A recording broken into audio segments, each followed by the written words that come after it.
Trying to defend yourself in a war against Russia is no joke. In its efforts to defend itself against Putin's aggressive invasion, Ukraine has needed all the help it can get. Here's how a shipment of US-Vietnam War weapons could help Ukraine turn the tide against Russia's military. After Russia invaded its smaller neighbor in February, the United States offered to evacuate Ukrainian President Volodymyr Zelensky from the capital. But in a now famous statement of his resolve, Zelensky responded that the fight is here. I need ammunition, not a ride. And soon Western countries were happy to grant his wish.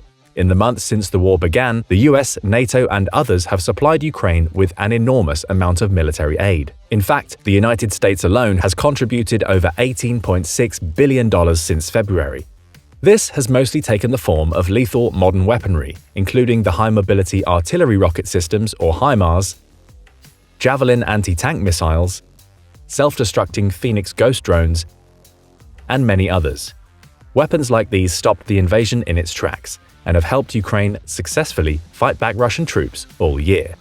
As the war transitioned from urban combat to a devastating artillery slugfest in the east of the country, obtaining new firepower has become a major factor in success or defeat. Accordingly, in the past few months, Western assistance to Ukraine has stepped up again. It has started to allow Ukrainian troops to achieve artillery superiority over Russia, driving them out of major cities like Kherson.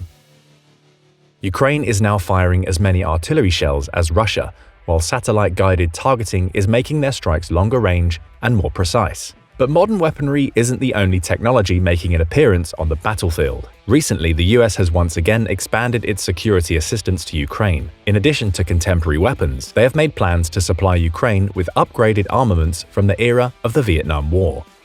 Other NATO countries are expected to follow suit, potentially supplying Ukrainians with a major new source of firepower.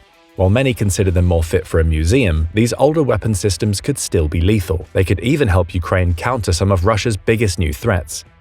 But what exactly are these weapons, and how much of an edge will they give Ukraine in the coming months?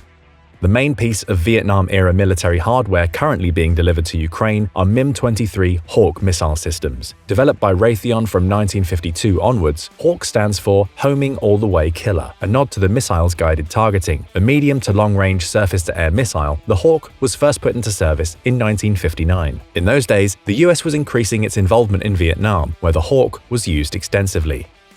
Designed as a more mobile counterpart to the even older MIM-14 Nike Hercules missile, the Hawk emphasized portability over range and altitude. Full of complex components, the original system was also notoriously unreliable and prone to breakdowns. It had a kill-shot probability of just over 50% and an average time of only 43 hours between repairs. Because of this, the US military spent decades updating the Hawk missiles, partially through the addition of a semi-active radar homing guidance system. This radar upgrade vastly improved the Hawk's accuracy, and the new model, known as the Improved Hawk or iHawk, entered service in 1971. Over the next 20 years, the iHawk continued to be upgraded with the addition of electronic jamming measures and new warheads for use against short-range targets. These chances increased the iHawk's killshot percentage to over 85%, making it into a potent weapon. The models being sent to Ukraine are slightly older, but can intercept aerial targets 45 to 50 kilometers, 28 to 31 miles away, at an altitude of 65,000 feet, 20,000 meters. Using solid fuel propellant, the Hawks can reach a maximum speed of Mach 2.4. Each missile is roughly 1,300 pounds, 600 kilograms, and 17 feet, 5.2 meters, in length, with a 119-pound fragmentation warhead that can deal some serious damage. Hawk missiles are definitely outdated. They were retired by the US Marine Corps in 2002 and replaced by the more powerful Patriot system even earlier.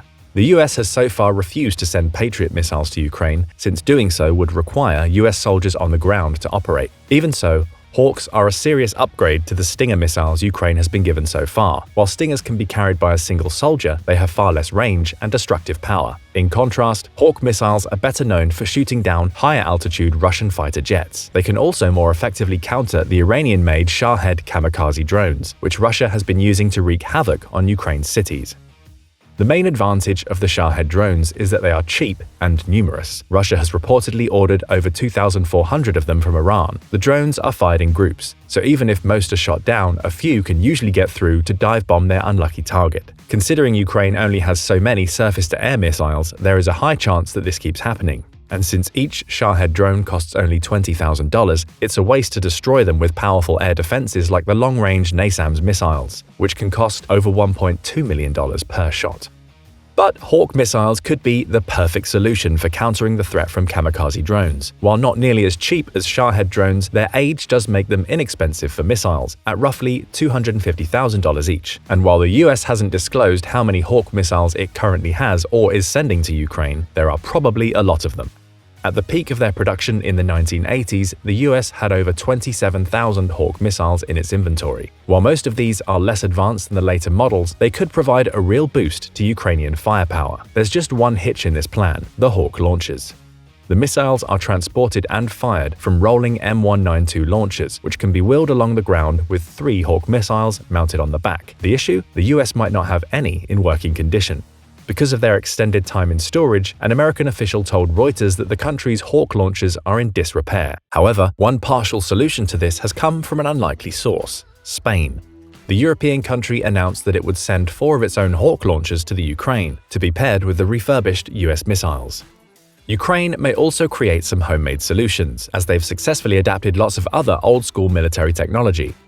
The first Hawk missiles will likely be on their way to Ukraine soon, especially since they are being sent through the Presidential Drawdown Authority, or PDA. The PDA is a legal tool allowing the US president to transfer military equipment from storage without congressional approval in emergencies. The Biden administration has already issued the PDA extensively to support Ukraine. Since August 2021, it has ordered 11 drawdowns of military equipment into the country. Congress has been on board as well, increasing the cap of the drawdowns from $100 million to nearly $11 billion for this year. Hawk missiles are just the latest part of this, and despite their age, they could prove to be a valuable piece of military assistance. Ukraine will certainly need all the weaponry it can get hold of, as the conflict doesn't look likely to stop anytime soon, and as it drags on, odd weapons deals like this one could become much more common. Why? Mainly because the war has shaken up the global arms industry, creating sometimes surprising results like the Hawk missiles being sent to Ukraine. It's dramatically increased the demand for weapons by both Russia and Ukraine, but also by surrounding countries worried about more Russian aggression. In another recent example of this, Poland has signed a $5.8 billion defense contract with South Korea, far from one of its usual suppliers of weaponry. The deal includes hundreds of artillery rocket launchers, along with tanks and howitzers that Poland hopes will beef up its deterrence against Russia. And South Korea is just one of a number of countries whose weapons are now in high demand. Iran's choice to begin supplying Russia with drones is also a sign of this, as is Turkey's recent decision to sell similar weapons to Ukraine. Month by month, more countries seem to be getting sucked into the conflict, and since Russia accounts for nearly 20% of the global arms trade, its recent battlefield failures could also cause a steep decline in demand for their products. As this happens, China may also begin to take Russia's place as a major weapons supplier. Many other countries, from India to Bulgaria, are already working to create self-sufficient defense industries in another sign of geopolitical change. Just like the Hawk missiles heading to Ukraine, these unusual decisions are all a product of the massive disruptions caused by 9 months of war in Europe. And as weapons continue to flood into the country, more unexpected changes will probably keep coming. But what do you think? Will the Hawk missiles give Ukraine the edge it needs to win the war? Will we see more unusual weapons deals in the coming year? Let us know in the comments below. And if you want more military analysis from the military experts, make sure you subscribe.